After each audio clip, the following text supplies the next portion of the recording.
यह कहानी वास्तविक घटनाओं और स्थानीय लोक कथाओं से प्रेरित है। पहचान की सुरक्षा के लिए नाम और स्थान बदल दिए गए हैं। Horror Mirror.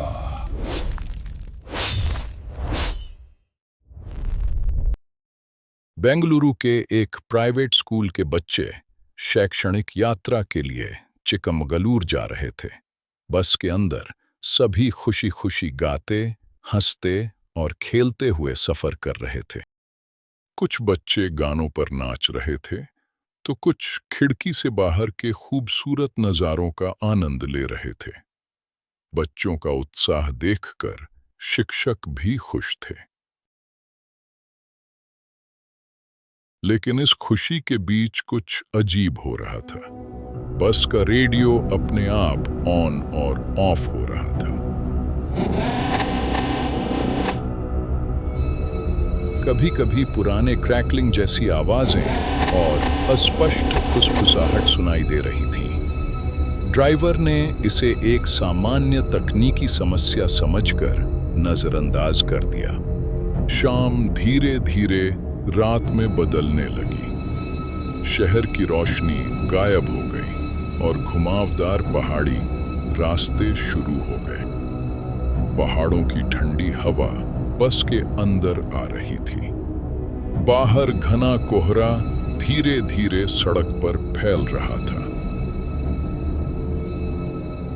अचानक बस जोरदार झटके के साथ रुक गई। शिक्षिका ने पूछा, क्या हुआ? ड्राइवर ने आगे इशारा करते हुए कहा, मैडम, आगे एक महिला अपने बच्चे के साथ सड़क के बीच खड़ी है। उसके कपड़े कोहरे से गीले थे।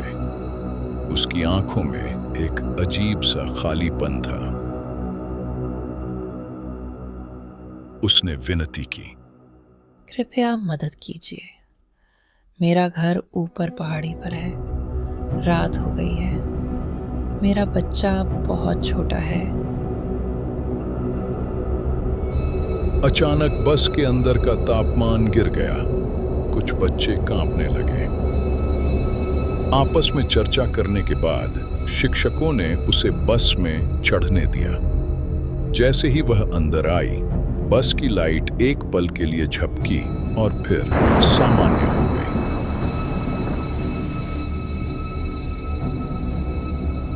अनन्या को अजीब सा महसूस होने लगा। कुछ तो गलत था, लेकिन उसे समझ नहीं आ रहा था क्यों। वह महिला अपने बच्चे को बड़े शॉल से ढककर चुपचाप बैठी थी। बच्चा बिल्कुल स्थिर था। उसमें सांस लेने का कोई संकेत नहीं था। कुछ समय बाद बच्चे फिर से गाने और नाचने लगे। बस घुमावदार रास्ते पर चढ़ती जा रही थी। अचानक फिर एक जोरदार झटका लगा।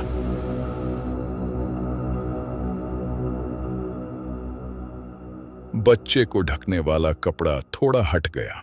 जिज्ञासा से अनन्या आगे बढ़कर देखने लगी। उस पल उसने जो देखा वह डरावना था। एक पल के लिए बच्चे का चेहरा कंकाल जैसा दिखा। आंखों की जगह खाली गड्ढे, सूखी हुई त्वचा, जैसे उस पर कीड़े रेंग रहे हों। वह जोर से चीख उठी। लेकिन जब सबने देखा, बच्चा सामान्य था। महिला धीरे से मुस्कुराई, लेकिन उस मुस्कान में खुशी नहीं थी।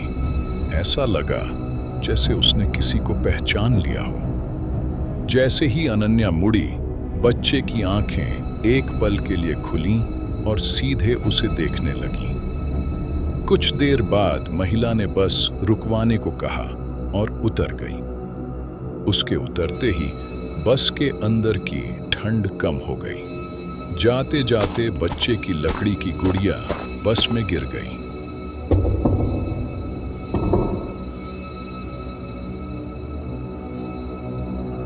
किरण ने उसे उठा लिया। उसे छूते ही वह अजीब तरह से शांत हो गया।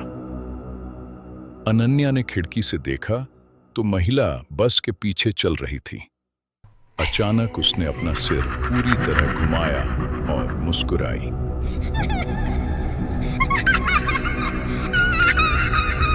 लेकिन ऐसा लग रहा था जैसे उसके पैर जमीन को छू ही नहीं रहे हों। तभी एक जोरदार आवाज हुई। टायर पंचर हो गया था। सब लोग पास के एक पुराने रिसोर्ट में रुक गए। रात में कमरे में किरण गुड़िया से बात कर रहा था। क्या तुम फिर आओगे? उसने धीरे से पूछा। अनन्या और काव्या ने एक दूसरे को देखा।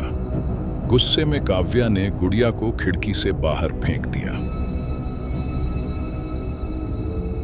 उसी क्षण लाइट चली गई।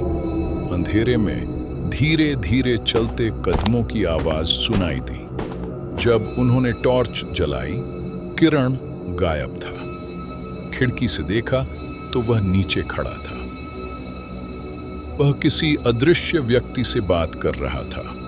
फिर धीरे धीरे जंगल की ओर चला गया। वे उसके पीछे भागे। जंगल घने कोहरे से ढका हुआ था।